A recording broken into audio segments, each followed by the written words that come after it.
right. Hey, welcome. It is Friday, 3:30 in question. And today, I got to tell you, we have a legendary person here in the studio, along with another legendary person to my right. But first, we have to introduce our very successful, very music-orientated. Look at this. They're already starting to clap. Yeah. Mr. John Lowson. John, thanks for coming on the show. I can't tell you how much we appreciate you having you here, because with the amount of artists, musical artists that you have worked with, been with for months, years, they're all legendary. I mean, it is one of those things that it's like every musician's dream to just fill your shoes. So thanks for coming on, and you can't buy a website that says the credits that this man has earned. Yeah. Oh, well, thank you. Yeah. Thank you. It's really cool to be here. So thank you. Thanks. But we already had the talk show in the hallway, didn't we? Yeah, well, we were talking. I mean, you're so intriguing. I mean, we can't stop talking, and I kept saying we got to save some of this for the show. But the bottom line is you're an audio engineer, producer, Grammy nominated. You've worked with John Fogerty, Roger Waters, Richie Sambora, probably I don't know, 50 Ricky others. Ricky Martin? Yeah. You said Ricky Martin as well, yeah. I was looking it up. Yeah? Oh, yeah. Ricky Martin. Wow. I was creeping. Were you on Viva Loca? No, it was Blvck. Yeah, that was the I did the record with him that won the Grammys in '98. Really? In fact, when he performed at the Grammys in '98 and he sort of became world famous, that was the record that did it for him, and I did that record with him. I was one of the engineers. Okay. So it was cool. Yeah, to do that record. Yeah. It's just so cool. I got my Ozzy shirt. Yeah. You're an '80s guy. Oh yeah, we got to pay attention to Ricky Martin, man. Yeah, I did like that song. He's sleeping on us here. I mean, it was a very at the time when he came out, it was pretty hip. So you did a great job of putting his songs together, because he was on stage. He was at the Grammys. He was at MTV Music Awards. I mean, there's some artists that are just like hot for that year, and then you don't really hear from them. Like, I don't know if he's doing movies now. What is he doing? I have no idea what he's doing. You're not, no pen pal, huh? Yeah. No, just thanks for the Grammy. Talk to you soon. Yeah. I mean, honestly, I was one of the hired hands, and sort of that's it. When you're an engineer in Hollywood doing records, you get 5% of the guys do 95% of the work. So I was fortunate enough to become in that 5%. Yeah. So it was a great experience and opportunity to work with that. And actually, some other stuff came out of that record by working with one of the producers on that record. So that producer worked with somebody else? Yeah, Casey Porter produced a few songs on that record, and he brought me in. And then after that, I was actually he was getting involved with the Santana record, Supernatural record, that got a lot of acclaim in the late '90s. You've probably heard of it. Yeah, absolutely. So, but I actually made an exit out of that part of the business, so I didn't do that record. I was asked to do it, but I didn't do it.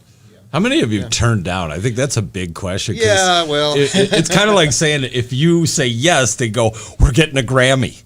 We're getting a Grammy." But then you say no, and they go, "We really got to work on our stuff." King he doesn't Midas like for the it. ear, baby. Huh? King Midas for the ears. He does have a great ear. There you go.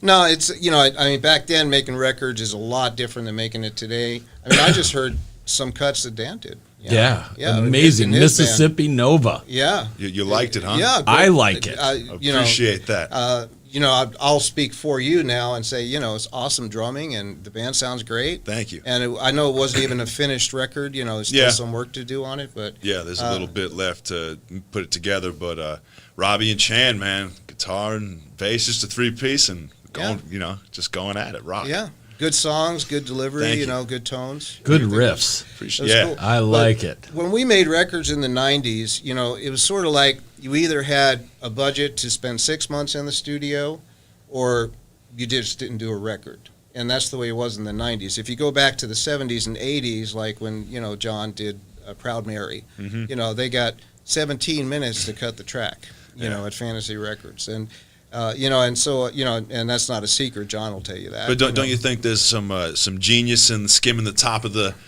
first few takes with the energy as opposed to beating it to death? I do.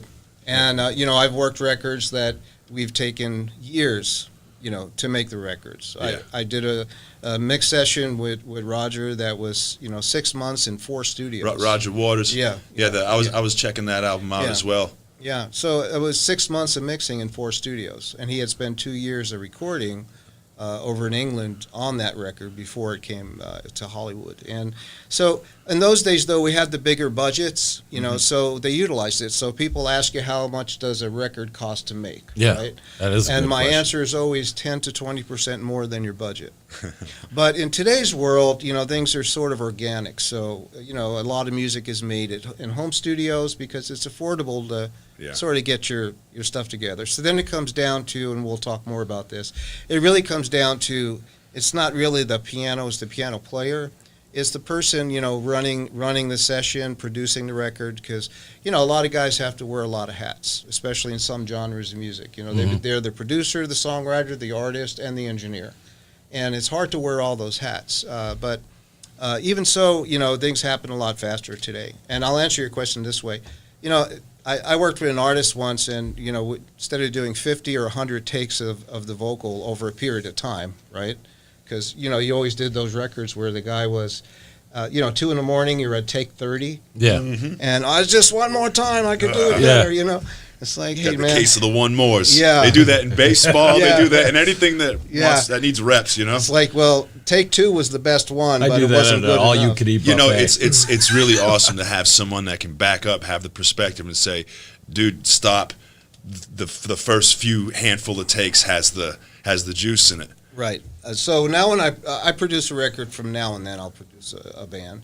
And we go into pre-production, we lay out the blueprint. And, long story short is, we'll take some good songs, we'll pick them out, we'll do the arranging, and then sort of lay the basic tracks down in the studio, like your band did, do the drum tracks with bass, and then start to layer the guitars and vocals.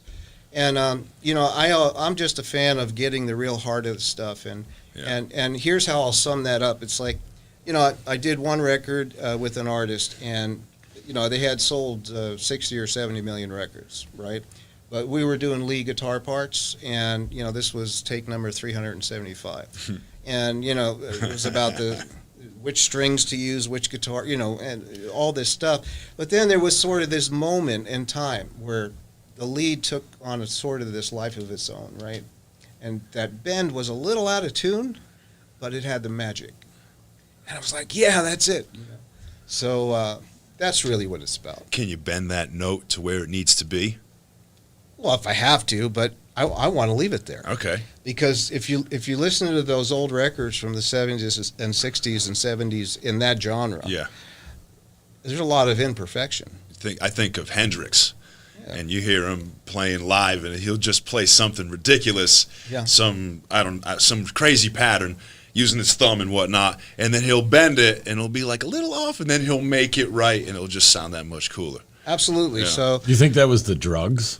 Maybe the headband was too tight. But Jimmy was the man. Jimmy man. was the man. I love listening to him. You never worked with him, did you, Jimi Hendrix? No, but actually I worked with the guy who engineered and sort of co-produced all of his stuff. Really? Yeah. Who was the wildest artist you ever worked with? Like somebody you go, I oh my God, he's coming in.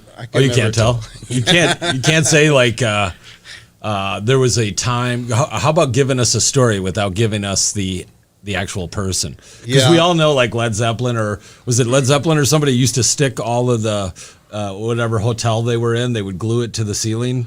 I don't know these stories. That was on the movie about Goldie Hawn's daughter was in it. Yeah, it was. He's a famous guy that came out of Rolling Stone magazine. We might need a Jack. Jack. We need a it was a movie, and it was a young kid that was traveling with the band. Yeah. And he was following them. Oh, it was the Rolling Stone. The Rolling Stone. Rolling Stone was the name of the movie, no? No. He was a Rolling Stone reporter in the movie. He was like the youngest at 18, and he always had to call his mom. Yeah. Are you partying with that band? I saw the movie, but I don't remember. You don't remember? Okay. Well, unfortunately, any good stories that you could say without leaving the artist out? Something that really stuck out in your head, like he just came in and just started throwing things and crazy, and then he would go in the studio and just be so calm. Okay, well, I'm not asking for names. Yeah, I want won't. I'm you not to going do- to say any names, but there is a certain. They weren't a band. Obviously, I worked with a lot of different personalities in bands. Yeah. And producing a band, it's just we're like families. So Oh yeah, you're there's there a lot for of months. Sometimes you have to sort of be a mediator between the guys in the band. Right. So I'll tell you two. One is sort of a band that I just produced as a favor. And I go to the rehearsal room to meet the band, and I stand outside the rehearsal door, and I hear screaming and yelling and a lot of language going back and forth. The guys sound like they're getting ready to kill each other. Yeah. And then I walk in the room, I knock in the door and walk in the room, and all of a sudden, shh, he's here, So, and invariably, I had to be a psychologist, between the guitar player and the singer. And It sounds like siblings right yeah, there. yeah, but there is a producer who is very well known and acclaimed that I had the pleasure of working with, and he was, we had a few talks before the session started, and he was such a nice guy on the phone, and what mics do you use for this, and how's the room and this and that, and just sweetheart of a guy, and then as soon as we got in the studio, it was like a switch went off, and he became this other person, and. Now, I'm very serious, too, when I'm in the studio spending the record company's money, right? And, producing and engineering, I like to have a great time because if there's conflict and bad energy, it comes out on tape. Yeah. But this was a little bit over the top, and he was really on me because I was his engineering for him. And, man, it got to a point where I walked off the session a few times, and then he had somebody else come in. They last about 5-10 minutes, and they called me back. So, Damn. So that was one memorable one, but I really don't. I don't want to get into a long story about it. But he asked me to do a punch on a guitar lead. It was capturing like a 64th note, which is basically a blip. So get that one note, and he said to me, rehearse the punch. On this guitar lead. So the old analog machines, the 2-inch machines that we used to use, had a rehearse mode where you hit the record button, but it didn't record because that would have been destructive. Yeah. That would have erased what was there, and he wanted me to demonstrate that it could be done, right? So the guy's out there playing, and I rehearsed the punch, and so, it sounded perfectly, right, because we heard it drop in and out. So afterwards, he looked at me and he said, "Did you get that?"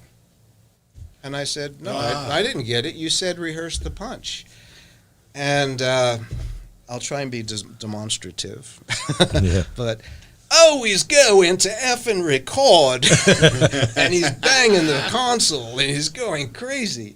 And I said, "Man, you said rehearse the punch." Yeah. He made a point to tell you. Yeah. Yeah, exactly. Yeah. Because when you hit that button, it's a permanent change to the tape. right. So you would have erased what was So there. if you did a bad take there, then you'd have to go over that with another punch, and then you just make a mess. Exactly. And there was no safety or anything of it. So I did what he asked So me to. did you do it again? It's probably did you have to do it again? Actually, I just left that day. I just, because it was over the top. And, It was too much. And of course, the next day says, "Okay, you could take a lunch break today." So he gave me some amends for that. But that's the weirdest story. And, no, I have a lot of good stories, though, where there was just a lot of magic happening in the studio. And let me tell you a good one so we can get off of... the bad. Please do. Yeah. Please do. So Randy Jackson, who you may know from American Idol. Yeah. He was actually the bass player in Journey. Most people don't know that. I didn't know that. Yeah. And he's actually... That's him playing those notes? Yeah. Because a good friend of mine is Bill Dickens. Do you know Bill? Back in the day. No, I don't know Bill. Oh. But we brought Randy in on a track, and I think it was Jonathan Moffett, who was Janet Jackson's drummer, was playing with Randy on this one track for John's record. Yeah, Sugarfoot Moffett. Sugarfoot. Yeah, he was a nice guy. Great drummer. So anyway, Randy, and they're doing a lot of takes of this one song, right? And Randy's playing bass, and he's a really cool guy, and Jonathan's there, and me and John Fogerty are there. So they come in and listen to a few takes to go out and do a few more. And then so they're listening to a take, and then Randy says, "Throw them on the big speaker," so I put them up, on the mains. So we really, felt it. And we were trying to get the drum track, obviously, right? The first step of the foundation for the song. Mm-hmm. And the bass with the drum track. And then and Randy turns around to Jonathan and says, "Man, that's got the jib." And so John and I look at each other and we're okay. I'm not sure what that means, but I think it's good. Yeah. And then Sounds good. so John says, "Let's go take another take." And then Randy looks at him and says, "What do you mean, man? It's got the jib, you know." So jib, J-I-B? It's got the Or jib. gig? Jib, Jib. J-I-B. J-I-B. So the jib meant it's got that feeling, and we were talking about that earlier. Yeah. The feeling of the music. So I always know when we go over, because you begin to feel it, Yeah. and then even in a mix, in a track, whatever it is, It becomes methodical. then you're sort of like, well, now I lost where we're at. Where's the Where's the jib? Where's the Yeah. juice? So that's why today's technology is so great, because you get to record and mix, and everything gets saved in Pro Tools or Logic, whatever you're using. Yeah. And, you could always go back and get that mix back. You can age it, being a guy that records a lot of people, you can save it and then do it again so that you never affect the original. Oh yeah. You know what I'm saying? And That's yeah, what I we always love do. doing. You can blow up those sound waves. Yeah, to it's like something test 1, test 2, test massive 3. for a little tiny section and just nip it and splice something in. I mean, how was working with the tape? I'm sure it was terrible, right? I mean, the sound's awesome. Analog is great, but Yeah, tape. Tape had warmth. yeah, listen to Zeppelin, you're like, Yeah. You know? You can Yeah. feel the You can- warmth. yeah. I mean, there was nothing like an ADAT.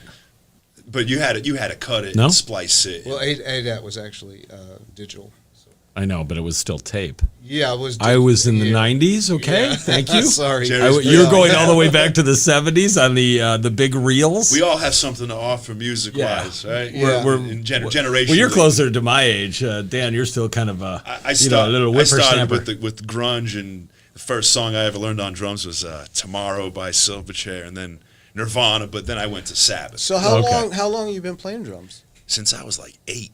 Oh, I- really? I said this Wow. on the one of the last times I was on. My brother was taking lessons for drums. He was about 12. I was about 8, and he was taking lessons for drums. He could play. I got a guitar because I wanted to be like Billy Joe from Green Day. And he was 12 and I was 8. And he was a big boy, so he would just whoop me and drag me to the basement and then put me on the drums. Awesome. Yeah, and then I've been playing ever since then. He locked you in that basement. That's what I remember. I mean, clearly. under threat of a beating because Yeah. he had me by about 100 Well, he's a brother, pounds. right? Nicholas was Yeah. a big boy. Yeah, but he's my brother Nick can shred a guitar. He's in the same vein as like a Stevie Ray Vaughan. He's impeccable on that thing. He play it behind his head. He play it with his teeth. You know, he's in that realm. He's still playing? Oh yeah. Is he in a band now? Yeah, his band is called Dark Heart News. Dark Heart, like this, Yeah. and News. They're in the. What kind of music It's is it? all from the same influences, from Sabbath and Zeppelin to Rage to Hendrix to Stevie Ray. You know, a little bit of grunge and driven music, and then he just goes off. Is he an Ozzy fan like you?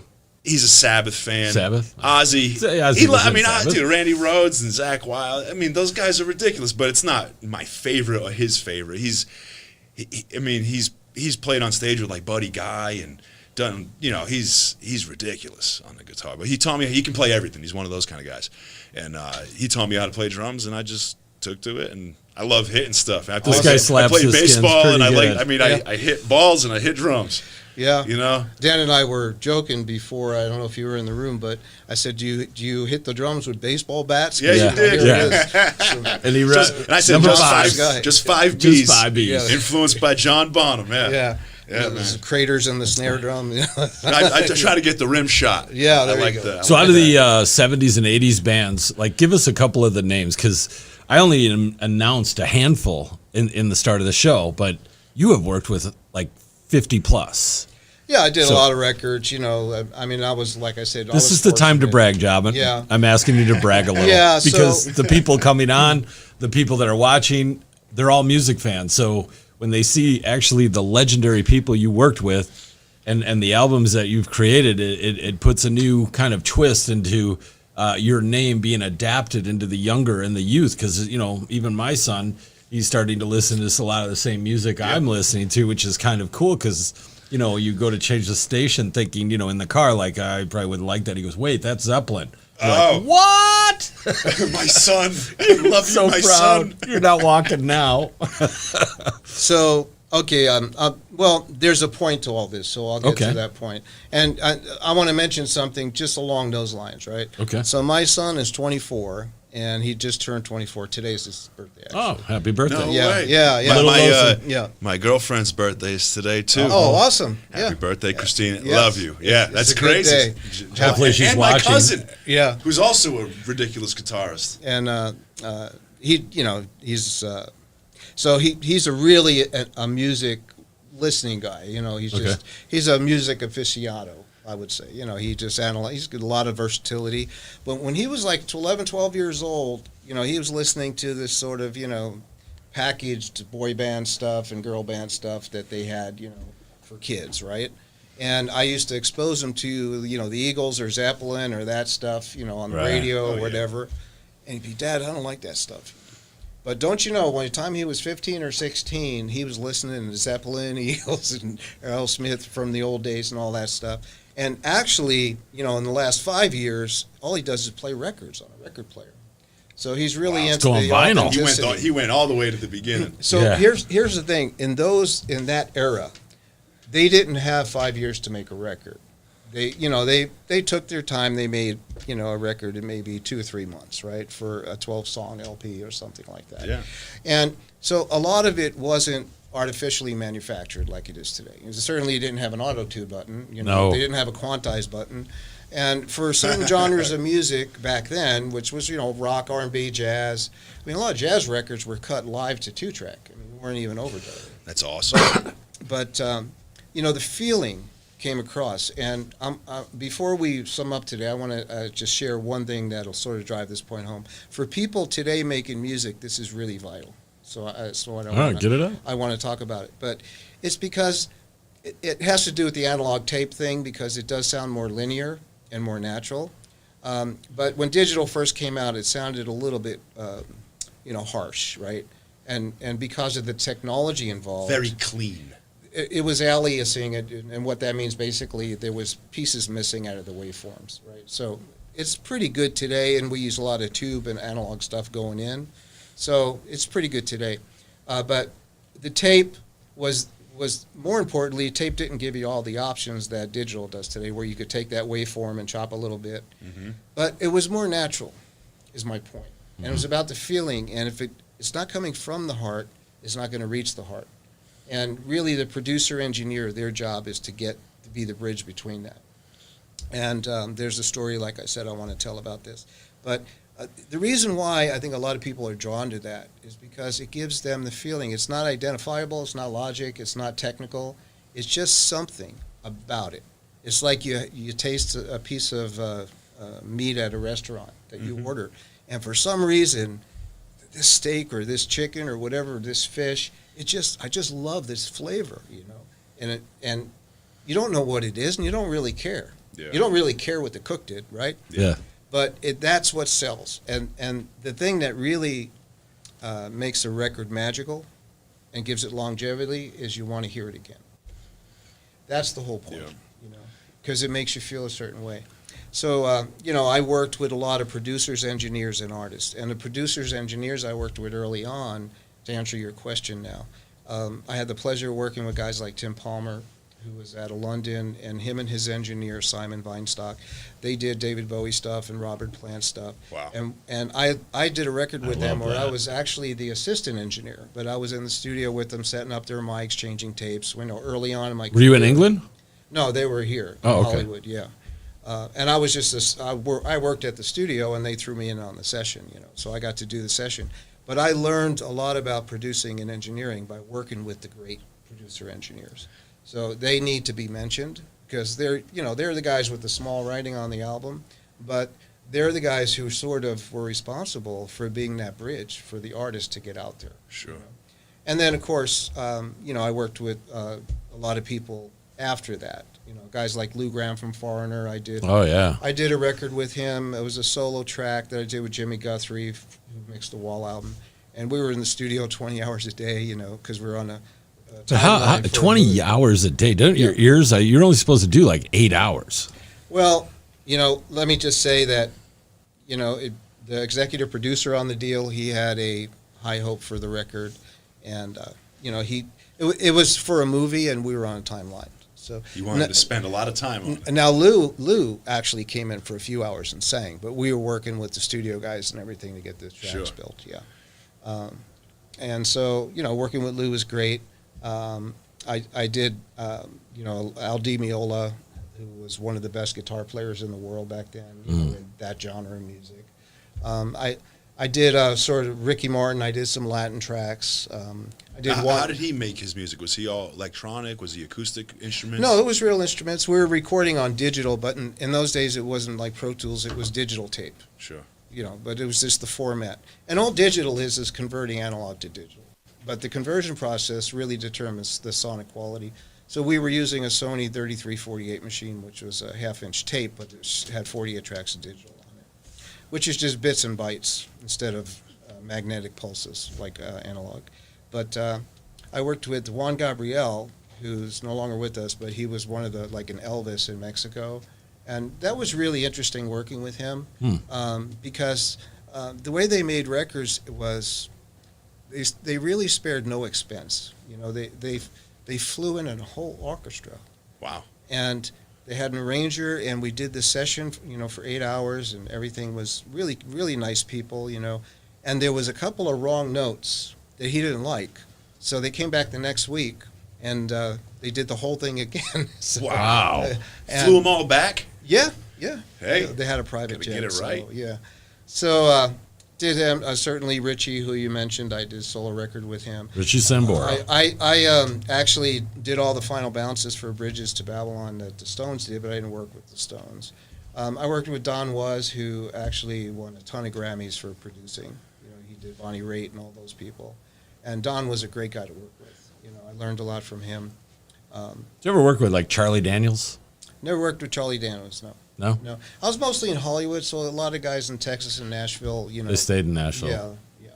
So now I worked with a lot of drummers on the Fogerty record. We brought in Josh Freese from Suicidal Tendencies, who's really rated a high drummer. Yeah. Nick Menza from Megadeth. We Yeah. worked with him for about a week. Chad Smith from Chili Peppers. Yeah. Who we hung out. He was such a great guy. Is it Chad Smith or is it Will Ferrell? Don't tell him, man. I know. It goes crazy on that. Well, I actually am not sure if it was Chad or Will until they started playing. Talk about hitting drums hard. And Chad, I know you know this, Chad, but Chad's a really cool guy. And He seems it. Yeah, he seems we pretty used to cool. always change the top of the snare drum so it's always fresh, Yeah. every like 5 takes. They got that perfect sound on that snare. He's got his own signature snare too, right? Well, but in those days we supplied the drums. They just came in, Yeah. unless they had a special kit that they had delivered. But Sure. we always changed the heads and tuned the drums and made sure they were cool, because if they're not sounding cool in the room, they're not going to go to tape the right way. Fixed it in the mix doesn't work with drum tracks. But he just put a crater in the snare drum. So Smash it. every 1 or 2 takes, I was changing the snare head. Wow. But we had a great time. Vinny Colaiuta, who was Sting's guy, who's still out there playing today. I worked with Steve Lukather, who was from Toto. The thing about music, it's Yeah. lifelong, right? Lifelong. It's lifelong. Chester Thompson, who he's Phil Collins' guy. Famous for Phil that. Collins can do his own thing if he needed to. Well, yeah, but Phil became a front guy. Didn't right? Phil Collins drum for Robert Plant? Or No, something? Genesis. Genesis, no, I yeah, know, but yeah. after Bonham went, I was watching an interview that he was intertwined there. He was helping out or whatever. Yeah, he may have. Not with I don't know. Zeppelin, but maybe with Robert Plant. Huh. He may have. I mean, I don't know. Yeah, he's really good. A He lot can of those sing guys doing flip that around. too. I don't know how the people sing and drum. So so I worked with a lot of drummers and other guys. Eddie Barris from Nashville, who did all the country records back then, and we just brought in a lot of drummers and a lot of talent. And some of the songs on that record. I mean, 5 years on a record, we did a lot of stuff that required other musicians to come in. Sure. And so some of them I don't recall because it was so quick. Maybe it was a couple of days, but the more memorable ones, it was a long time. Vinny Colaiuta was a real good guy. We used to call him Vinny Ravioli. because he'd always be on the phone. Hey, are we having ravioli today? So I mean, it was all kidding around. So I have a question for you. Yeah. What's the most important element of the production side of music when it comes to rock? Let's organic type rock. You're producing John Fogerty or Roger Waters, or blues rock. What's the most important elements that you're paying attention to? Well, here's the thing. I mean, John Fogerty produced John. He's Fogerty, digging into secrets here. But Wow. Is it I'm just asking. interesting Yes. to me. every artist has a different DNA, and that's the way I identify it. And this was the topic also I wanted to bring to light, because people today, they're oftentimes trying to clone another band. It's like I meet a lot of bands that want me to do a record for them, and I'm just not actively doing it. Once in a while I will. Sure. But I want to sound like Slash, or I want to sound like this band, or Megadeth, or whatever. And I want to sound, even hip-hop stuff, I want to sound like this artist. It's like, you all have your own DNA, so the producer-engineer has to bring that DNA to life and bring it in a way that's delivering the feeling that is what the artist truly is. Because you're trying to be somebody you're not, even if you're playing baseball. I mean, you got to play the position that you're really feeling. You got to play it your way. You got to play your way. Your ability. You got to swing the bat the way you Yeah. want to swing the bat, right? Yeah. And there's no rule book for that. I mean, if you're hitting home runs, Intention Yeah. goes baseball and music. There's intention behind the music. right? So the whole thing is the feeling needs to come across. So there isn't one identifiable factor, but for rock and roll, I have to say the groove is the most important. Bass, drums, The groove, the the drummer. whole groove. the groove. Yeah. Kenny Aronoff, you know who he is, right? No. Okay, Kenny Aronoff, you guys should look him up. He's an amazing drummer. He's played on probably over 1,000 mainstream records. He tours. So he's a studio drummer? Well, yeah, he started with Mellencamp, Sure. and I got to know him because he came in on Fogerty's record and he retracted a lot of songs, and he's just an amazing drummer. I mean, he toured with John, he toured with everybody from Rolling Stones to Melissa Etheridge, and he's still he works 380 days a year. Wow. And Kenny, I was privileged to have him part of my team when I had my online university for music and recording, and he did some drum videos for me back then, about 12 years ago. And he said this one thing. He said, when I'm on stage, when I'm walking out to the stage, right, and this applies in the studio too. He said, I'm thinking about one thing. The only thing I'm thinking about is the groove. I'm thinking about the groove. And then he had really admires John Bonham stuff, and he said, when you think about John Bonham when he's playing Yep. Kashmir, it's just one, two. It's So nothing driving fancy, and but it's where the sticks are landing. It's Yeah. the feeling going back and forth. And I saw Kenny, and I'm so happy he did this. He got a chance to play with Jason Bonham yeah. on the Kennedy Honors, because he does that every year. He's with the Kennedy Honors sort of house band. Cool. And he got a chance to play with Jason Bonham, and it was like, man, I'm so happy for him, because That's so cool. he became sort of a good friend of mine for a while, because he's just really Jason Bottom? no, Kenny Aronoff. Oh. But the groove is the most important thing. So when I do pre-production with a band in rehearsal, they don't really understand sometimes, that the groove is the most important thing. So my next question is, with producing all the rock and talking about that, how important is it then, or what is your take on separate tracks using metronomes as opposed to playing live and miking live and that kind of a You always got to use a realm? metronome. Well, here's the thing. If when I track drums in a studio, I like to use a click track. Sure. All right, because what'll happen is we'll end up doing 5 or 6 takes of the song, and sometimes I'll have to comp the drum tracks, which means edit this piece. It's in Pro Tools is so much easier than slicing tape. Sure. What we used to do, Oh, right? yeah. But there are certain drummers who just perform better without click track. Was Yeah. that Travis from 180? Well, Blink 182. He did like all 5 of his tracks in like an amazing 8 hours. Yeah, but if you really listen to even some of Zeppelin's tracks, and you listen to Stairway to Heaven, Yeah. all right, one of the most famous songs in history, where Bonham comes in, the song actually takes off to the races. Yep. But you don't really care about that because you're getting that energy. And actually, when I did John's record, we were editing snare drums and cymbals where we were trying to intentionally make the track Make it jump a feel. little or lay back a little. So Yep. if a click track is, being used to record, it's important the drummer understands some flexibility there. We're only using it as a guidepost for markers. But oftentimes I've done records where drummers, they just used to playing without a click. I think of Fool in the Rain when they go to the jam part, with all the different drums. They go. I was reading the article. It goes up like 10 BPM. Yeah. In the song. Yeah. But it's all about how you get there. And movement is part of music, So that's why I'm never a fan of quantizing drums. I mean, a lot of country music today is what you expect, and they do that. But in a lot of genres of music, you asked about rock, So the drum groove is important. So sometimes a click track. We got to help out some of the guitarists here. Yeah. Okay? No, but Myself. once you get the drums and bass tracks down, you have the right arrangement because that has to precede everything. Yeah. The arrangement's key, because you got 10 seconds to capture that listener. So that's where a producer comes in. Hopefully he'll arrange the track. But when you get the drums tracks down, you got the right groove going. Then it's about guitar performance and tone. We spend a lot of time trying to get guitar tones that don't step on each other. And like the tones on your record, some of those clean guitars with a little bit of distortion, they just sounded really nice. They were delivering. That's all Robbie. That's all Robbie, the guitarist singer. He's an engineer, and so his ear and what he's trying to do. He's always coming up with these little ideas that I'm a drummer. I'm just going to lay it down. Yeah. And he goes and paints the picture. So that's all him. So guitars are certainly important, and textures in the record. And a lot of records, you could tend to overproduce. I'm guilty of that myself. And then when I go to mix, I just take stuff out. Yeah. But textures are important. But along the way, it's all about the feeling, and that's the basic idea.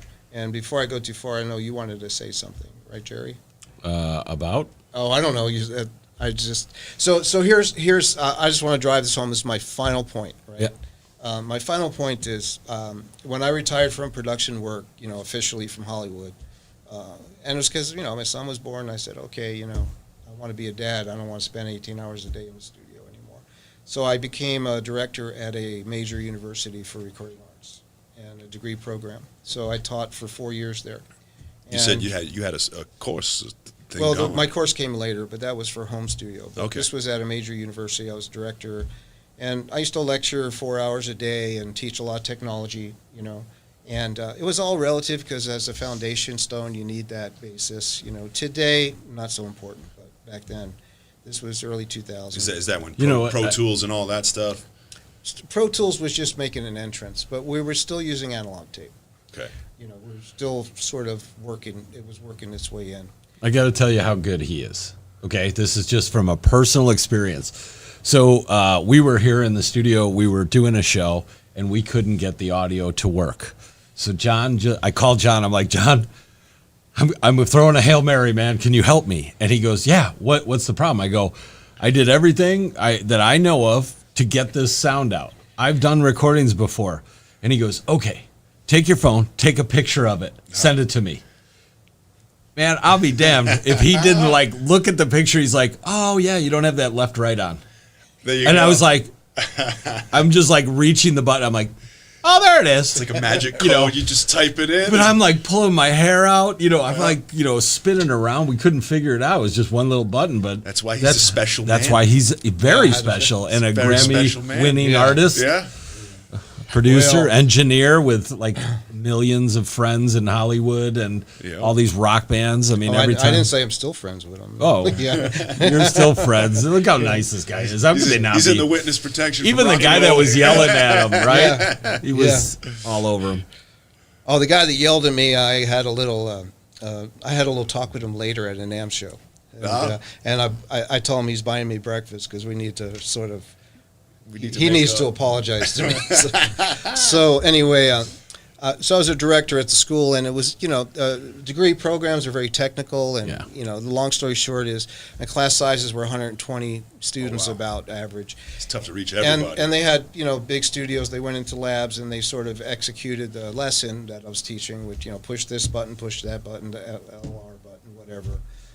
And so I used to do this thing that was different I used to bring 12 at a time into what I called a 1 hour mix. And I go into our A room, which had a big Neve console, and I throw up a 2-inch tape that they recorded at school. And I just something I never heard before, and I do a 1 hour mix. The point was not to do a mix in an hour, because as I stated earlier, it could take 6 months to do a mix in the real world. But the point is what I'm going to say now. And so it was a big control room, and I had 12 of them sit on the couches and the chairs in the back. And, that was it. And then I started mixing, no automation, meaning I was doing everything on the fly. Mm-hmm. And I was adding this and doing that and what I was doing. And, about 30 minutes into it, I'm starting to get things sort of balanced out. And they're asking me, what frequency are you cutting there? What reverb are you using? What effects are you using here? And I'd say, shh, just listen. And it wasn't about technology at that point. It was just about me. That was my canvas, and I was being an artist. And not because I'm a great artist, only because I'd done it before. So it's one thing to know about the paints and the colors and the brushes. It's another thing, in a metaphoric sense, it's another thing to know how to execute that into a beautiful painting. You're the Bob Ross of audio. Well, yeah, He's the veteran all-star of audio. Here's the... Well, I better call a manager when I get You got to get a baseball card. Veteran all-star. Yeah, so for audio. So we'll get invariably what would happen, and this is just because this is where I go with it, because I'm a musician too, and I'm a songwriter, and I'm a guitar player. Mm-hmm. So, music is in my soul. Yeah. So the mechanical part of it is the engineering, but it's an art. So it's not a science, it's an art. So I do the mix at about 45 minutes into it, 50 minutes into it, thereabouts. I'd get things placed a certain way and it start to have a vibe. And I start to notice that the students would start to get up off the couch and the chairs, and they start to get closer and closer to the console behind me as I'm listening to the speakers. The better the vibe, the closer they're getting. So then I would feel the energy of them as I'm feeling the energy of the music. And it's not rocket science, it's not magical, it's just we all know it, right? You know when it feels good. Yeah. And I'd actually physically, they'd be moving to the track. They'd be feeling the groove, and they'd be, kind of into it. And they stopped asking me the technical questions. They knew I wasn't going to answer anyway. So I would eventually get to a point within an hour or so, and then I'd do a final fade at the end of the song. I'd run the whole track, and I'd do a final fade. And I'd turn around to the students, and I'd say, okay, we're done. And they'd look at me, no, we want to hear it again. That's why we're done. Had nothing to do with technology or science. It had everything to do with the feeling. You left them with that feeling. So that's just my story that, I hope drives home the point. Yeah. Of, what we're all doing here, making music. That's amazing. Is be true to yourself. You have your own DNA, live it, breathe it. Don't try and clone anybody else, because you won't do it better than they can. But they can't do it better than you can, so do what you do, and do it well. Just put your best effort, and, I'm going to tell you, persistence and confidence always trumps knowledge. Maybe not talent, but it always trumps knowledge. Let me ask you a question. If you're in a band or, a musician, what are, the key things that you should be looking for in kind of a person? You were looking for mastering. Everybody's looking for a mastering guy. There are some probable questions that you should go, hey, how do you look for the right mastering? How do you know? What are the questions to go, because people say, oh, I mastered, but they never let you watch it. Then you got to pay them, and then you hear what the sound is at. You have a long history, kind of a lot of, major artists behind you, but there's some people out there that are, that maybe have took your course, and they're saying, oh, I studied under John. I know how to make this a good vibe, but they really don't, because maybe that was the kid that was sitting on the couch doing the text message. He didn't feel the vibe, but he came up at the end to go, yeah, fader's down.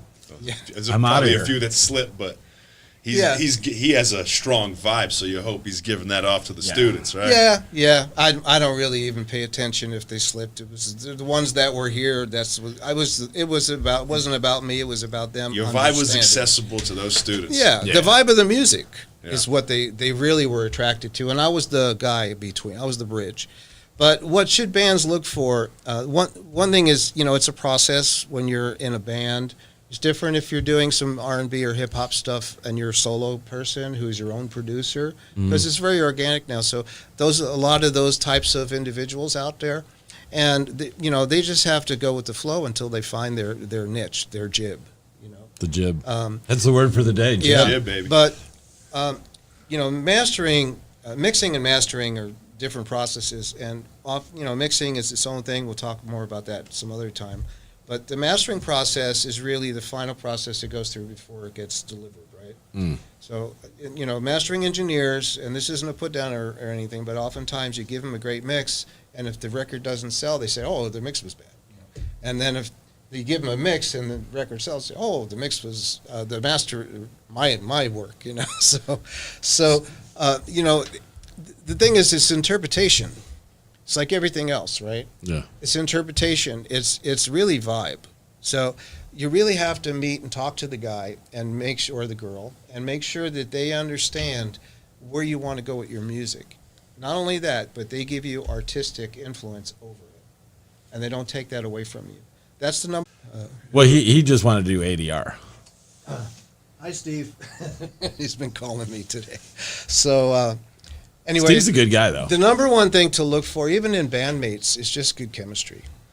Having fun. It's like you're a team. You got to be a team. Yeah, you got to make it fun. When I'm in the studio, I joke around a lot. Have a few laughs, but I take it very seriously as far as what we're doing. And then that's it. Bad attitudes never get far in any industry, right? Yeah. If you got a team player who's just super negative and pulling people apart.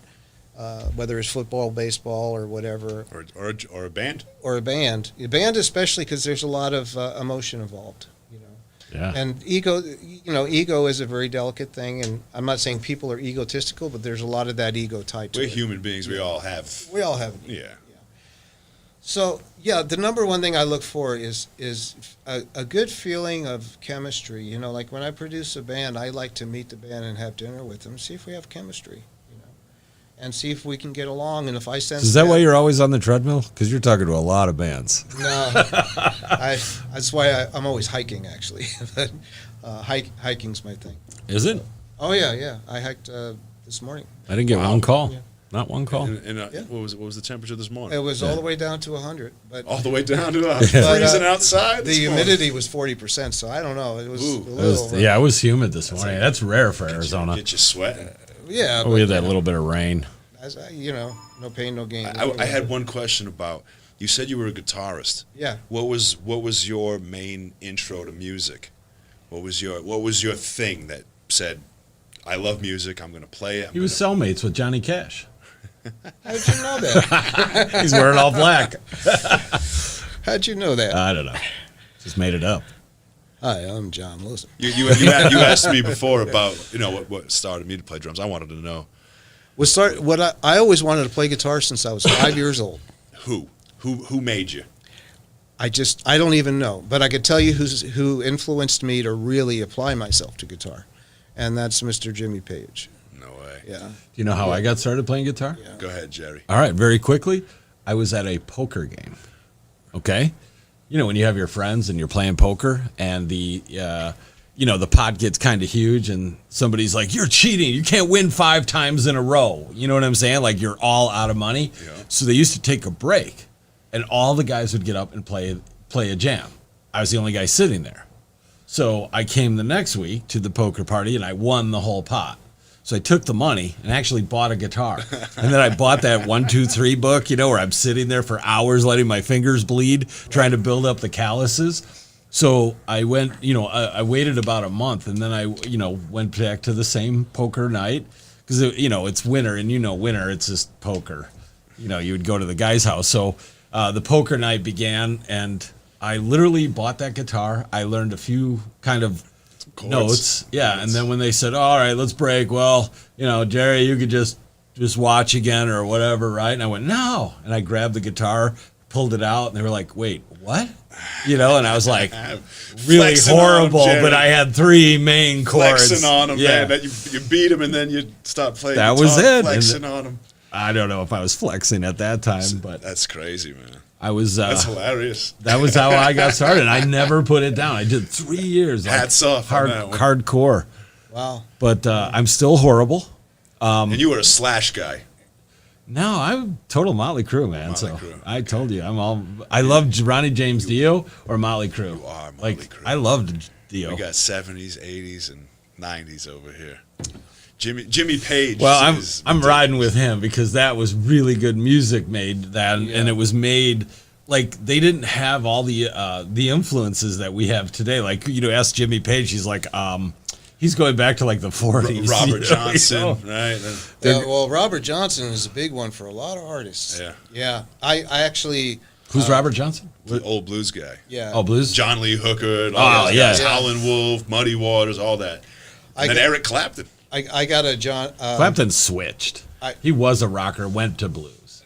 Yeah. But bluesy influenced. Yeah, I got a Robert Johnson CD set, right? Remastered stuff from the old days, and it's just it's so cool. It's got all that cool distortion, and it's just it's nothing fancy, man. But one mic. Oh yeah, and, it's out of tune licks, but it's nothing fancy. But it's just real authentic. It's tasty. Yeah. It's authenticity. It's that steak. It's freaking crazy how good it is. I actually started in music. This is another story, but I started playing drums when I was 11. Really? Yeah. And the reason why is because in school back then they didn't offer guitar as a course, and so they offered drums, and so I wanted to get into. So you were in the band? I wanted to get into the jazz band. They had a marching band. That wasn't for me. All hail Buddy Rich. So I was fortunate enough that my dad bought me a drum set, and we kept in our basement in New York because we had basements there. Yeah, and I'm from Mass. He's from Mass. I'm from Chicago. So you get locked and I started playing drums, and then I wanted to learn guitar so bad. And anyway, long story short is I started learning notes from someone who taught piano, and then it wasn't. And I met this guy at a music school in New York, and I was very young, and he had electric guitar there. I said, "Can you play something for me?" And he started playing. Gotcha. I said, "Teach me that." Gotcha. Moving closer to the mic. Sorry. Yeah. And he said, "Teach me that." Yeah, look, the engineer guy is it's too far from the mic. He's too far from the mic. Yeah. It's my engineer telling me, mic, get him Jerry. closer. It's the wrong mic. I know. So anyway, music's always been a real big part of my life, but it's an expression, as you know. Yeah. Any musician knows, when you're out there singing, if you're playing an instrument, whether it's violin, drums, guitar, whether you're rapping, even if you're doing beats with MIDI, you're just being creative. And, it's an outlet. It's a way to really get in that moment. It's a language. And here's the thing, for me, I know when I get in the studio or I even pick up my guitar and just start playing, time will go by, and it won't be sort of pronounced to me. It's like I'm not looking at my watch, and sometimes 4 hours go by and I'm in there, and it really isn't about what I accomplished. It was enjoying the journey. You had a thought you wanted to let out, to explore, and then you complete the thought, and that's the end of your session. Yeah. I mean, it was just a release, really, and that's where the best songs come But from. what you really got to hear is what kind of guitars he has. This guy is a guitar aficionado. Yeah, you got Les Paul's guitar? Oh. Yeah. I'm sure you do, huh? Tell him what you just got. No, I have quite a few guitars because they all do something different. Yeah. And I got a little jaded by all the years in the studio with the guitar guys who sort of had the ability to have 30 or 40 world-class guitars at any given time. Because you need that. But I always wore the engineer hat. So, in fact, it was 3 years before I think John Fogerty knew I actually played guitar. Because he handed me one day, and, it's like, I played it. And he said, "Oh, you play guitar," but it was just the diplomacy of staying where you were at, But Sure. I have a lot of guitars, so I just got my very first guitar was in '77. It was a Les Paul Custom that I mowed lawns and bought from the first Sam Ash. Yeah, No, he worked for quite a while. And it was a cherry red Les Paul Custom. So I've had a lot of Les Pauls. I've had some Slash Pauls and others. Are you a Gibson guy, Fender guy? I'm a Gibson guy all the way, and a Taylor guy and acoustic. It's just my thing, Some people will say you're a Taylor guy. I won't hold it against you, but I like Taylors. Yeah. But for recording, Sure. which is where I'm at.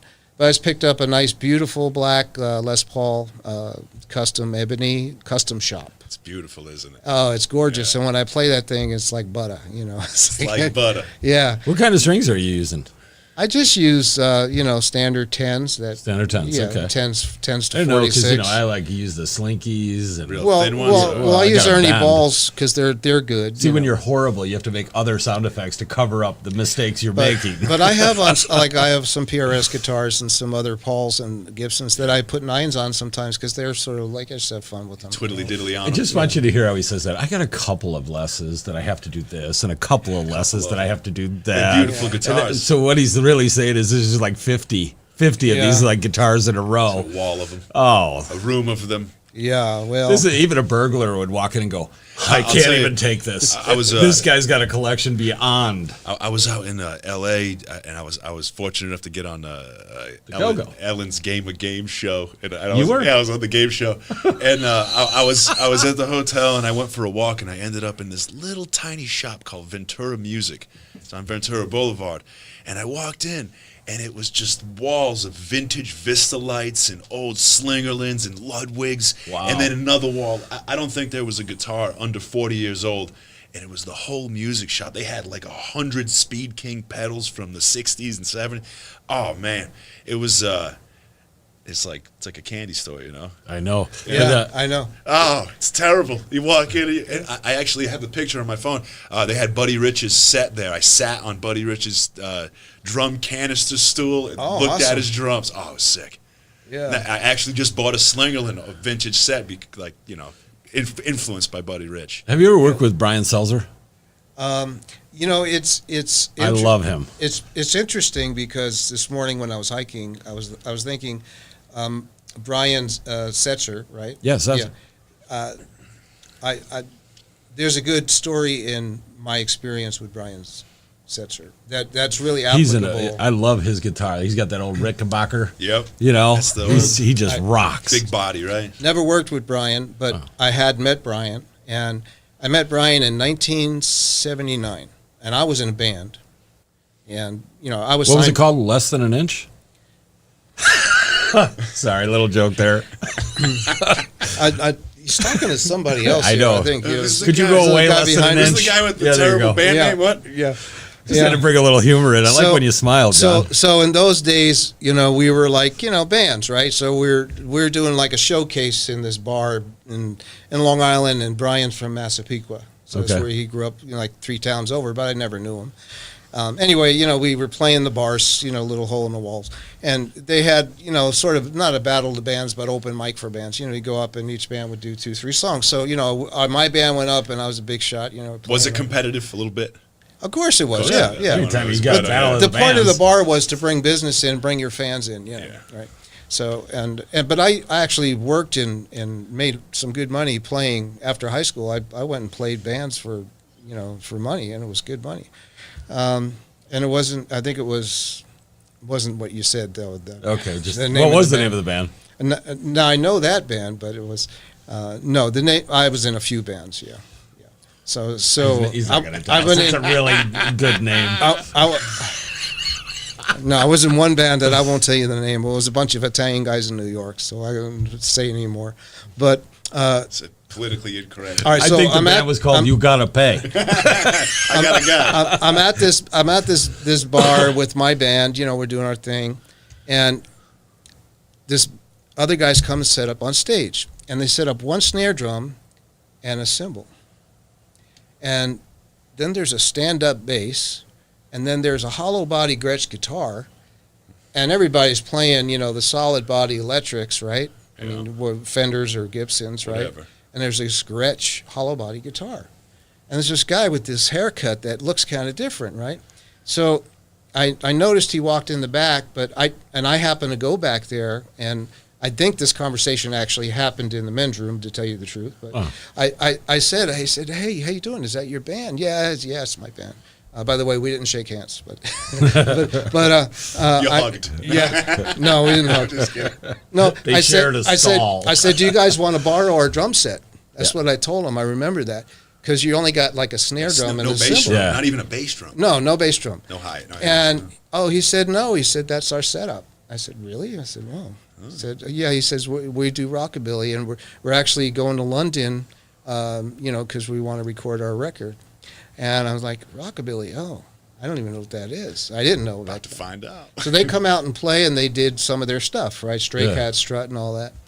And I don't even recall how I took to it. I was like, I don't remember. It was a long time ago. I'm talking like 40 years ago, right? So it was a long time ago. But they were different.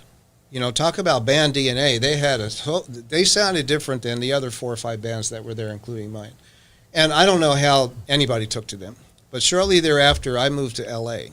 And I actually moved to get out of the music business because that's another story for another show. Part 2. When I was an artist, I was signed to a couple record deals, and that's something else. But when I came to L.A., I remember I put on the radio. I could not listen to the radio more than 20 minutes without hearing Stray Cat Strut. Wow. And the Stray Cats. And they were all over the place. So here's the point, is that I met Brian, and I have a lot of respect and adoration for him. But the reason why they came out to the success level they did was because they were different, and they stayed true to their DNA. And they didn't compare themselves to other people. So this is a message that really rings today because the water's real muddy, and there's so many people on social media trying to push their music out there. Sure. And, you don't want to sound like the bands you admire them for who they are. Yeah, but it's almost like calling yourself a tribute band at that point. Yeah, you don't want to be Zeppelin. Well, Beatles. I write music, and there may be shades of Page in my stuff. Well, that's an influence. It's influence. influence. Even Jimmy Page had his influences. Right. "Stairway to Heaven" is a controversial song, right? Yeah, it is controversial. Yeah. It was recently, they wrote that in a castle, and him and Robert wrote it by sitting by this huge fireplace in a castle in London. I read a whole story about it. But getting back to Brian, there's a lesson to be learned there, and it's relevant today because today there's so many people who are trying to put out product. Mm-hmm. And back then there was, a small segment, maybe 1/100th or even 1/1000th of the people who have the ability to have the platform to have their music heard today. Do you believe it's the platform or the technology or a combination? No, it's social media. It's been able to carry it. I mean, this is us in the 70s. Yeah, I know. Curling the phone. I had that phone in the 90s when I was growing up. Yeah. Well, the thing with that was how you got the message out. You would call him, he would call 5 people because you'd say, listen, I can't keep doing this. It takes forever, right? It's all organic. But today you hit a button, you're on social media, you it is organic. Yeah. It's organic. So, really the point I drive home, and when I do produce a band or even mix a record today, I like to stay true to the DNA of the band. And Brian's story, I'm glad you mentioned him because I was actually thinking about that this morning. I know, I sense you. My spidey senses are tingling. That's why I'm wearing a blue shirt. I know. But tell your sound guy I'm sorry I keep hitting my watch. Yeah. He's going like, Jack's a genius, so he already knew that. Yeah. Jack's got him half on, half off. He's like, all right. I should have taken it off. Sorry. See, the audio engineer is making a lot of noise. but that's a good example of my interpretation. They were so different, but that difference made all the difference. Yeah. And that's great. Well, it has come to a little over an hour. No. Yeah. So yes, it is. First of all, it's terrible. I know it's like you get into this groove, like he was talking about. I'm feeling the vibe. It's only halfway done, but it's an hour show, and I didn't even get to talk. I know. I know. That's why we're going to have you on for part 2. Yeah. Less Than an Inch returns. That's the name of the band, not John. But what was the name of the band? Give me a name of a band that you were in. Just give me one, just so I can take and edit that. Less Than an Inch. Yeah. Well. Less Than an Inch. Less Than an Inch. Yeah. Echo. I was in a few bands. One band that we did pretty good, and it wasn't a rock band either. It was called First Impressions, and that was. I just wanted to see what a name would be because John's so creative. It was like Blue Destiny. Or something. It's already trademarked somewhere. Yeah. It's that well, quality. Back in the day when they were doing it, trademarking, it wasn't as fast as it is today. You had to submit. I mean, it had to be mail. Now it's email. I can fill out an online form, pay my credit card. Yeah. Some lawyer can tell me, no, it's taken. But we had to do it. It was old school. We had to wait. Then you'd get your package. You'd open it up. You'd read it and go, denied. Crap. Boys, we're not Blue Destiny anymore. We're something else. Green Destiny. Well, yeah, now everything's instantaneous, But which definitely is applicable in music, it is that time. We got to call it a day. So, great guys, talking. first of all, I want to thank John Lowson, who's amazing in his right mind. Just an awesome engineer, producer. Hopefully, he'll do something with our buddy Dan here with Mississippi Nova. I'm really pushing you on that because I love the music, and I'd love to see him take off just so I have really good tickets. But I want to thank everybody for watching today. You can see everybody. Wave everybody. There you go, Dan. See? Hello. All right, guys. Thank you. We'll see you next Friday. We have some amazing new bands coming on, some legendary artists, and some pro athletes. So we'll see you next week. Thanks for watching. Thank you, Jerry. Thanks.